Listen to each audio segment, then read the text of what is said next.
you're telling us that unless you had sustained contact with somebody who was symptomatic for COVID-19, you really didn't need to worry. You told the president, the vice president, that if they shook hands with somebody who had this, if they took a photograph with somebody who had this, they didn't really need to worry. And yet, several days later, we're in a situation where people are being told, don't leave your houses. There are curfews saying you cannot walk alone at night after a certain time. Can you walk us through what seems like a very dramatic swing, a very dramatic disconnect from what we were hearing before to what we're hearing now? So two things. We look at data all the time, and I know you're looking at the China and South Korea data. And when you look at China and South Korea data and you look what China and South Korea did, you can see that their curves are not only blunted outside of Wuhan, so the Chinese areas outside of Wuhan, blunted curve, and South Korea, blunted curve. If you look at their curve today, they're already on the far end of their epidemic curve. Of course, none of those countries are fully back to work, and so that's what we worry about too. Secondly, there was a series of scientific articles published, and I know you've seen them too, about surface contamination. I think none of us really understood the level of surface piece. So we're still working out how much is it by human-human transmission and how much is it by surface. And this is why those fundamental guidelines were put out that says don't expose yourself to surfaces outside the home. Basically what those guidelines are is don't expose yourself to excess number of persons who could be asymptomatic and infected, and then the person-to-person contact, and don't expose yourself to surfaces that could have had the virus on it, for which on hard surfaces, I know we had the cardboard issue about shipping, hard surfaces, not shown in fabric as much or in cardboard, but hard surface transmission. These are issues that we haven't had to deal with before with the level of respiratory infections, and that's why we have this concern, and that's why the president put out the guidelines. And so it's to cover both of those pieces. That's all new science, all new models. I think many of you have the Imperial study available and looked at the impact of those. It's the first time those have been modeled as a comprehensive approach to mitigating an epidemic. Hey, Dr. Burks, yesterday. Mr. President, the Wall Street Journal is reporting that the administration looked at an executive order that would expand the use of investigational drugs against the virus, but that FDA scientists are warning that this could put patients at risk. I haven't seen the article. No, I haven't seen the article. We are making a lot of progress therapeutically. I will say that, but I have not seen that article, no. Mr. President, we've shut down non-essential travel to Canada. Are you considering shutting down all travel to blunt the spread of the virus? And we've heard from industries like airlines who are seeking relief. What other industries or how exactly is your administration going to determine which industries and businesses get Well, there are certain industries that people know. I mean, the airlines would be number one if you look at what's going on. They go from having the best year they've ever had to having no passengers because of what we've had to do in order to win this war. It's a war. And so, basically, what many of the industries are. What we want to do is we want to make sure they all stay together so that after the war is won, we can immediately go right back up to where we were and even beyond. I think we're going to go beyond where we were.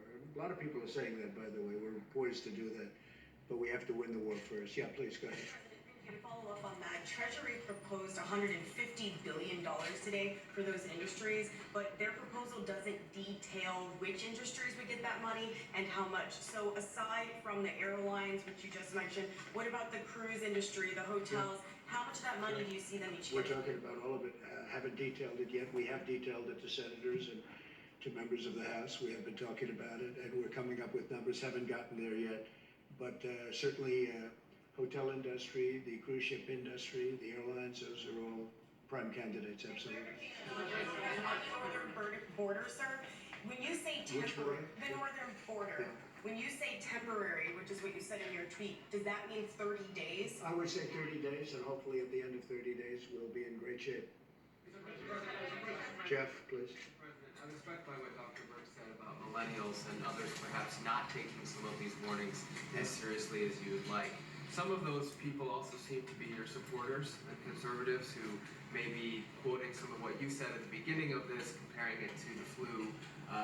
What is your message to them to relate really follow what you've been saying so far? And are you concerned that they're still listening maybe to some of your earlier comments rather than your more recent ones? Well, I think my earlier comments are to be calm. I mean, I do want people to be calm because we're gonna win this and we're gonna win it. It's just a question of time. And I wanted to go quickly. So based on the fact that I wanted to go quickly, I hope they just listen to what we've been saying over the last period of time. We don't want them gathering, and I see they do gather, including on beaches and including in restaurants, young people. They don't realize that they're feeling invincible. I don't know if you felt invincible when you were very young, but they were feeling totally invincible or are feeling that way, but they don't realize that they can be carrying lots of bad things home to grandmother and grandfather and even their parents. So we want them to heed the advice. We mean the advice, and I think it's getting through. I do believe it's getting through, Jim. If they're watching, what do you say to them if they're watching? Sorry. If they what? I think there are a lot of them watching, a lot of these people, only some people. Well, I think I just said I was gonna say, what do you heed say? the advice. Heed the advice. I just said, yeah. Thank you. Thank you, Peter. How long do you think Thank this you, is Mr. gonna last? President. Mr. President, how long do you think this is gonna We'll last? get you next, okay? Say it. Thank you, Mr. President. In talking about China, you've been very clear about who you think is to blame or where the origins of blame for this virus is. Not think. No. I don't think. I know where it came from. I don't know if you'd say China's to blame. Certainly, we didn't get an early run on it. It would have been helpful if we knew about it earlier. But it comes from China, and it's not a question about that. Nobody's questioning that. Senator Cotton is saying that they should be punished, in so many words, for inflicting this on the American people. Do you feel that way about Well, it? I have a lot of respect for Tom Cotton, and I know exactly what he's been saying. And there are those people that say that. So we'll see what happens. Thank you. What the fuck? Go ahead, it's your turn. Go ahead. Please. He's been waiting a long time. Please. You've had your hand up so nicely for a long time. It's your time. Thank you, sir. We've seen the Chinese government kick out reporters from the Wall Street Journal, the New York Times, the Washington Post. What is your message to the Chinese when it comes to transparency at a moment when you still have reporters asking you questions here at the White House? Yeah, I'm not happy to see it. I don't, I have my own disputes with all three of those media groups. I think you know that very well. But I don't like seeing that at all. I'm not happy about that at all. Yes, please. You didn't correct the language, but I wonder if you agree with it. Do you believe that China is inflicting this upon our country? No, I don't believe they're inflicting. I think they could have given us a lot earlier notice. Absolutely.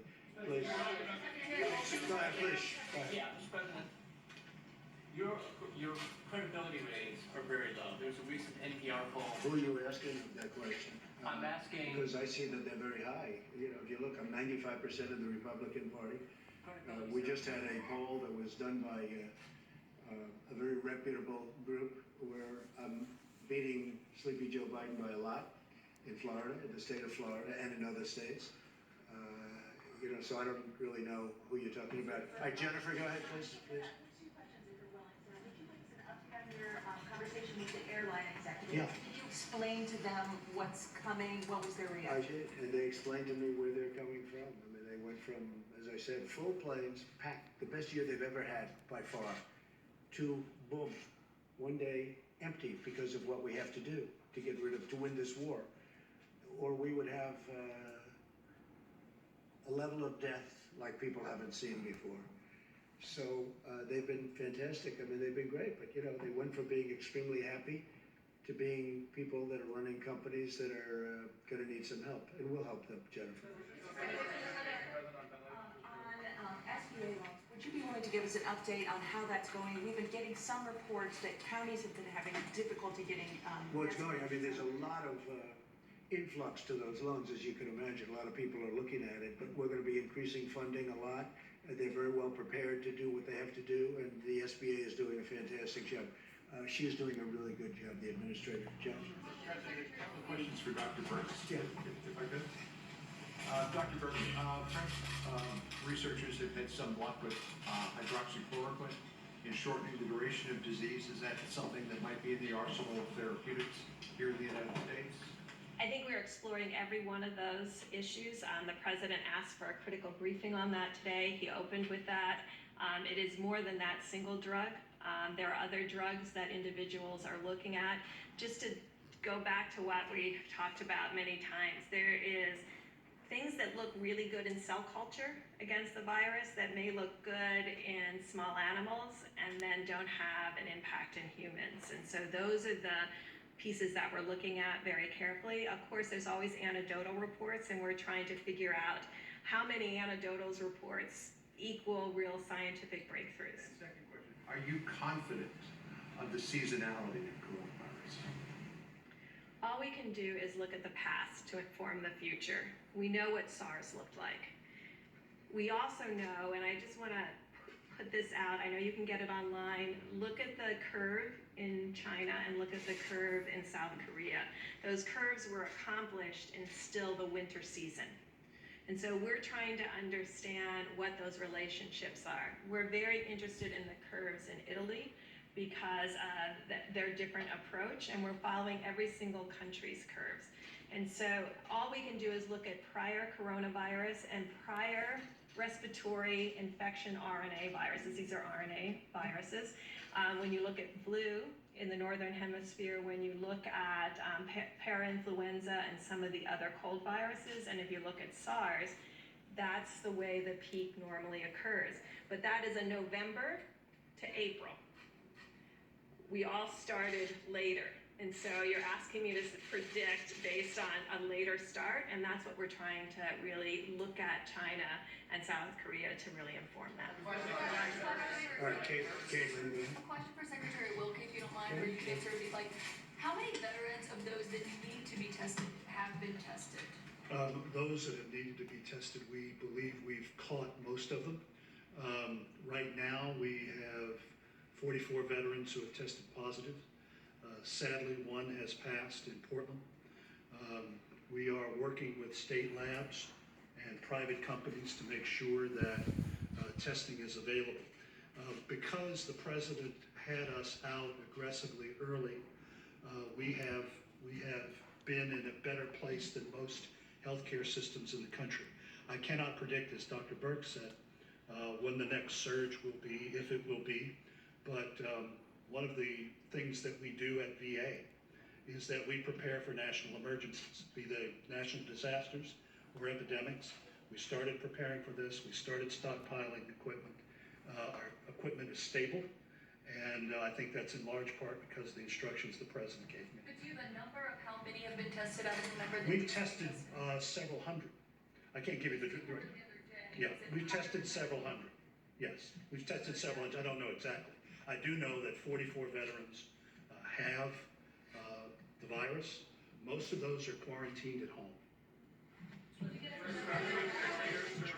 ahead in the back, please. Thank you, Mr. President. The question for Dr. Burks quickly. I'm trying to understand what it's about the mortality rate. Yesterday, we underlined the fact that we had reached 100 deaths. And this morning, we wake up and we're at 110. And within 12 hours, we climbed by 10%. Is it something we have to expect from now on, a 10% increase every 12 hours?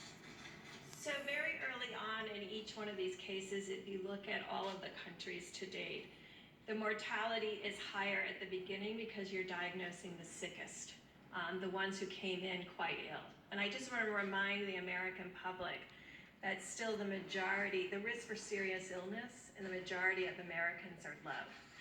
But that doesn't mean that you can't transmit it to one of those higher risk groups. And that's why we're asking for all Americans to take responsibility.